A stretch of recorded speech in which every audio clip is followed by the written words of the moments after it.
Hello friends, welcome to my channel. আমি চলে এসেছি তোমাদের জন্য নিউ একটি ব্লগ নিয়ে। আর আজকের এই যে জায়গাটা দেখছো আমার পেছনে, এই জায়গাটায় আমি পুরো ডেকোরেশন করে সাজিয়ে দেবো, কারণ আজকে হচ্ছে আমার কিউট ভাইয়ের মানে রনির আজ বার্থডে। তো তার জন্যই আমি পুরো জায়গাটা সাজাবো। আর তোমাদের কাজ হচ্ছে পুরো ভিডিও স্কিপ না করে দেখে যাওয়া আমি কিভাবে সাজছি। আর যদি ভালো লাগে আমাকে নিশ্চয়ই কমেন্ট করো যে তোমাদের কেমন লেগেছে আমার সাজানো। তো চলো শুরু করা যাক কাজ। সবাই নিজে নিজে কাজে ব্যস্ত, কেউ রান্না করছে তো কেউ সবজি কাটছে। তো আমি তো এইসব পারি না, তো তার জন্য আমি এই ধারে চলে এসেছি, কারণ আমার এই দিক দিয়ে সাজাতে আমি পারি। আমার খুবই ভালো লাগে একদিক থেকে এগুলো সাজাতে। আর এই যে ছোট্ট ছোটো লিটল হার্ট যেগুলো তোমরা দেখতে পাচ্ছ খুবই সুন্দর লাগছে, এগুলো সব অনলাইনে অর্ডার করেছে বেলুন সহ কাকিমণি। তো এটা দিয়ে আমি পুরো সাজাবো। আমি যখন করছিলাম এটা পুরো হাত ব্যথা হচ্ছিলো, যেন মনে হচ্ছেই না আমার দ্বারায়। ওই দিকটা আমি রেডি করে তারপর তোমাদের একবারে দেখাবার। এদের দেখো আমার ভাইয়ের নামে যে পুজো দেওয়া হয়েছিল, তো ওর প্রসাদ ওকে দেওয়া হয়েছে। ওকে ঘুম থেকে উঠিয়ে নেওয়া হয়েছে বলে উঠিয়ে নিয়ে চলে এসেছে ওকে। ও যেহেতু ঘুমাচ্ছিলো রেডি করবে বলে ওকে ঘুমিয়ে ঘুমিয়ে প্রসাদ খাচ্ছে। তো যাই হোক, এই ধারে আমরা যে পদ্ম পাতা তুলে নিয়ে আসলাম যখন কেক নিয়ে আসলাম তখন, তো এই পদ্ম পাতা দিয়েই সাজানো হবে ভাইয়ের ভাতটা। আমরা যে পদ্ম পাতা তুলে নিয়ে এসলাম সেই পাতাটা রোদ গরমের জন্য মানে অনেকক্ষণ ধরে রোদে ছিল, যেহেতু আবার আমরা তুলে নিয়ে এসেছিলাম, ফ্রিজেও ভরা হয়নি পদ্ম পাতা, তার জন্য প্রচণ্ড মানে মেরমেরে হয়ে গেছিলো। আর তার জন্য আমি কলা পাতাটা নিয়ে এলাম। ওই পাতাটা নেওয়া হলো না, কারণ ভাত পুরো ভেঙে যাচ্ছিলো যতবার দিচ্ছিলাম। তার জন্য আমি পুরো দুপুরের খাবার সাজানোটা পুরো কলা পাতার মধ্যেই করেছি।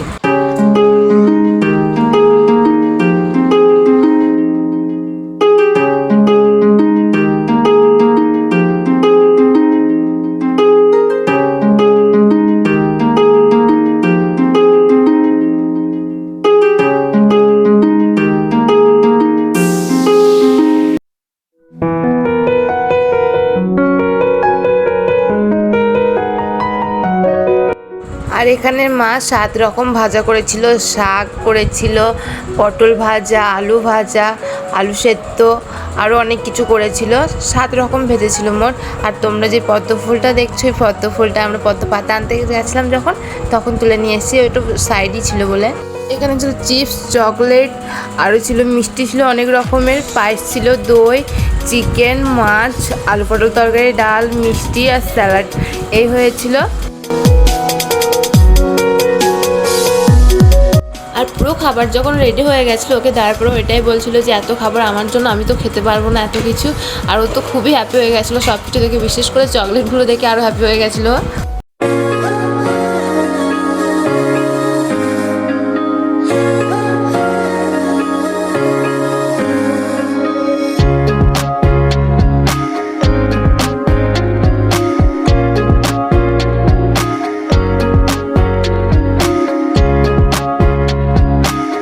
আর নিচে তো হচ্ছিলো রান্না, অনেক লোকজন আসবে, মানে বেশিও না কম না, মিডিয়াম, মানে বেশি বড় করে করা যাচ্ছে না। আর এই ধারে পুরো আমার কমপ্লিট। আর তার সাথে আমিও পুরো একবারে রেডি হয়ে গেছি, ওখানে শুধু কেকটাই বাকি আছে।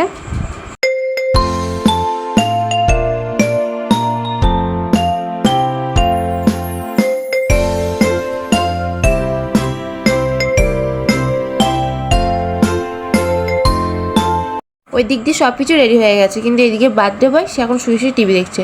তো কিছুক্ষণ পর ওকে রেডি করে দেওয়া হয় এবং সবাই বাইরে আসে। কেকটা যখন নিয়ে এসেছিলাম তারপরে আমরা আর প্যাকিংটা খুলিনি, ওখানে যা দেখেছিলাম যখন নিয়ে আসতে গেছিলাম, তারপরে এসে আবার প্যাকিং এখনই খোলা হচ্ছে তখন থেকে। তো কেমন হয়েছে কেকটা তোমরা নিশ্চয়ই কমেন্টে বলো। আমার তো খুবই ভালো লেগেছে, বিশেষ করে কালারটা আরও সুন্দর ছিল।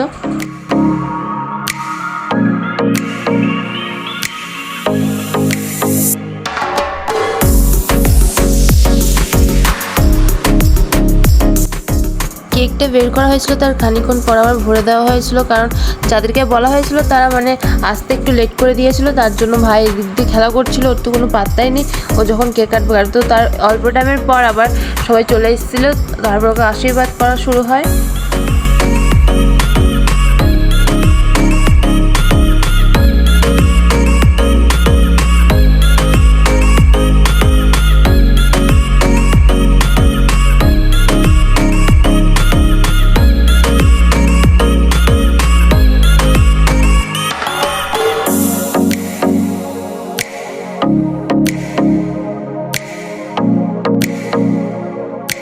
কেক কাটার টাইম আমি ওর হাতটা ধরে কেকটা কেটেছিলাম, যেহেতু ছোট্ট ঠিক করে কাটতে পারবে না, তার জন্য কাকিমণি বললো যে তুই ওর সাথে ধরে একসাথে কেটে দে কেকটা। তো আমি কেটে দিলাম, তারপর খাই দিলাম, খুবই সুন্দর ছিল। লাস্টে আমিও খেয়েছিলাম।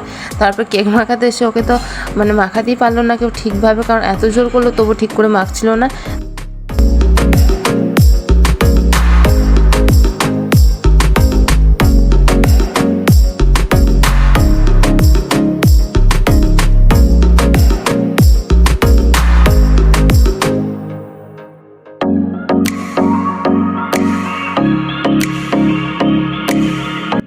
কেক কাটার একটু পর ভাই আবার খেলা করতে লাগে, আর যাদেরকে নিমন্ত্রণ করা হয়েছিল তারা সকলেই চলে এসেছিলো। ছাদে খাওয়ানো দাওয়ানো হচ্ছিলো।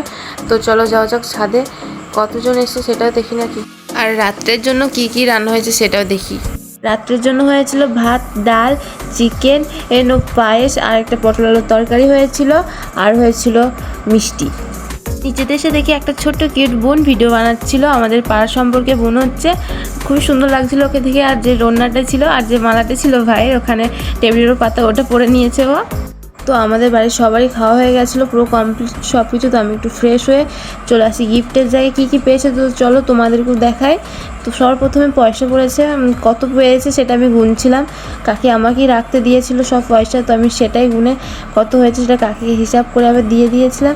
আর কী কী গিফট পেয়েছে ভাই সেটাও দেখিনি পয়সার সাথে।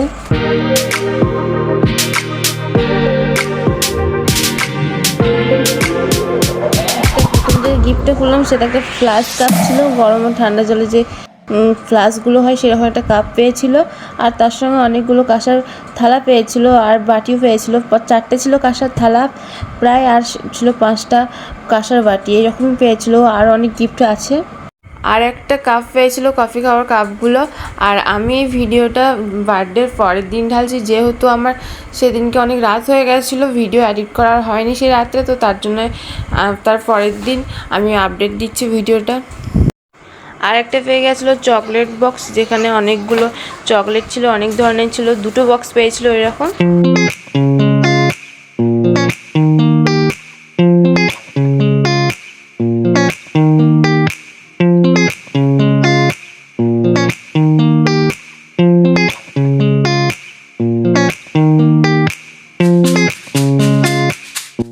গিফটের মধ্যে আবার কি ড্রেসও দিয়েছিল, তার মধ্যে একটা শার্ট ছিল, আর বাদ বাকি গেঞ্জিগুলো যেগুলো হয় গেঞ্জি প্যান্ট টাইপের সেগুলো ছিল।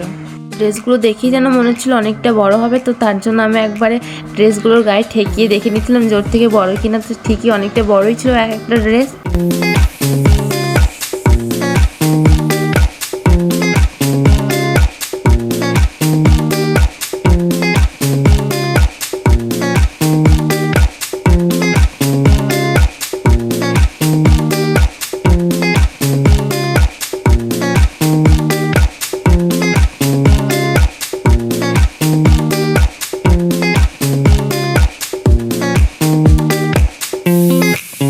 তো ফ্রেন্ডস এই ছিল ভাইয়ের গিফট। তো আর একটা আছে, ওটা বাকি পড়ে আছে, ওটা দেখাচ্ছি তোমাদের।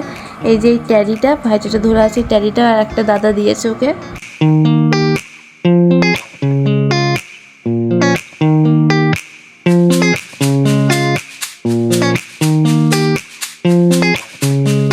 তো ফ্রেন্ডস এখানেই আমার ভিডিও শেষ করছি, দেখাচ্ছে আবার নেক্সট ব্লগে। এতক্ষণ সাথে থাকার জন্য থ্যাংক ইউ সো মাচ। তো ভিডিও ভালো লাগলে লাইক কমেন্ট শেয়ার করে দিয়ে যাবে, চ্যানেলটি সাবস্ক্রাইব করে দেবে।